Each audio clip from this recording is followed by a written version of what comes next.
Even after enjoying the first episode for the most part, it took me a while to sit down and watch this episode. I've never felt much of the Marvel fatigue people talk about, but I think going from Ahsoka straight into this one, especially with how many other big shows and movies are coming out this fall, it's all felt like too much to keep up with. This was still a solid episode, but I'm just not finding myself as interested in the story.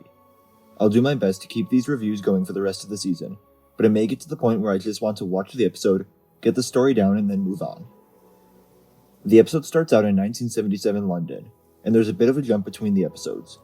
I think it would have been interesting to see the aftermath of how the last episode ended, with Loki returning to the TVA, seeing if the time-slipping did indeed stop, telling Mobius about what he saw in the future, but I think we're just meant to assume that those conversations happened off-screen, unless we see something later on that proves otherwise.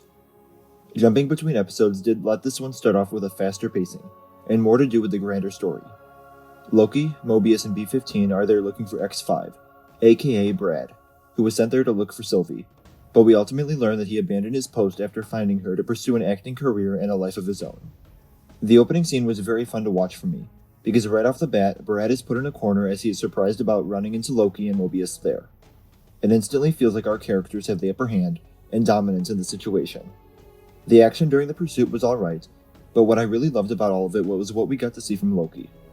He moves with a sense of calmness and superiority, and I loved him blasting Brad with magic and sending him down the stairs as he calmly strolls forward out of the alleyway. The use of Loki's magic here adds a bit of a comedic element, but also shows just how powerful and capable he is. We haven't seen him use magic to this extent in a while, and he is in complete control of the situation almost the entire time. Brad has no way to combat the magic. We return to the TVA where we catch up a bit with a larger story.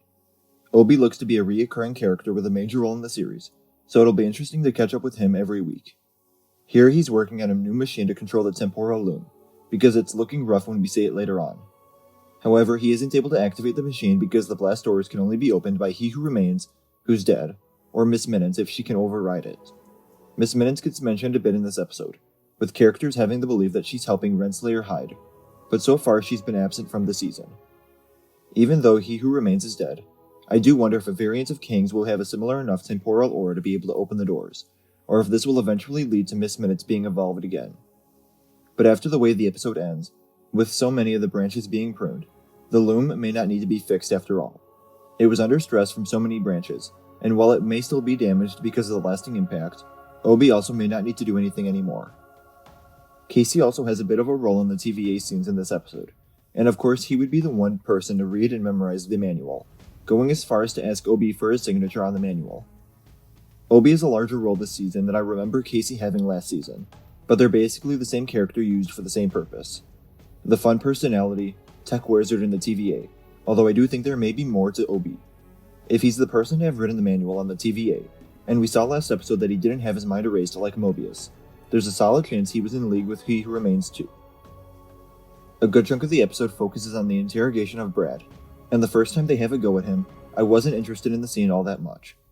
There was some good dialogue, Brad getting under the skin of Loki and Mobius, having the nerve to mention Frigga, Loki's mother, Loki trying to assert dominance and scare Brad, which didn't work, but there wasn't anything here that captivated me. But Loki and Mobius' conversation over the pie afterward does have an interesting perspective to it. Loki's curious as to why Mobius doesn't care about what his life on the sacred timeline looks like, and it asks the question of what is better, to have the peace of mind not knowing his true life, being oblivious to what could have been for him, or satisfying that burning what-if question inside. Multiple times in the conversation it's referred to as what could have been for Mobius, which does a good job of reinstating that it could have, but it isn't. It doesn't matter now, because it's all a what-if. At least to Mobius, it's better to not know, than to know and not have. Which, if he likes the TVA as much as he says he does, I don't think it's a problem. They then return to Brad with a new tactic involving a very unsafe-looking machine. It's not a sleek, top-of-the-mill, trustworthy piece of craft. It looks like it could break down or malfunction at any second. Loki goes behind Mobius' back and tricks him into leaving the room, and then Loki works his magic. It didn't take long for me to realize that this was probably just a part of their plan to scare Brad even more, but it works in the end. Brad leads the two of them to Sylvie on the branch, and she looks genuinely happy with this life serving other people. But she does not look happy to see Loki, to the point where she can barely even come to look at him. She wants the simple life now, nothing to do with the TVA or larger picture. But when it's revealed that Dox is bombing all of the branches, it's enough to get Sylvie to come back and help for a short time.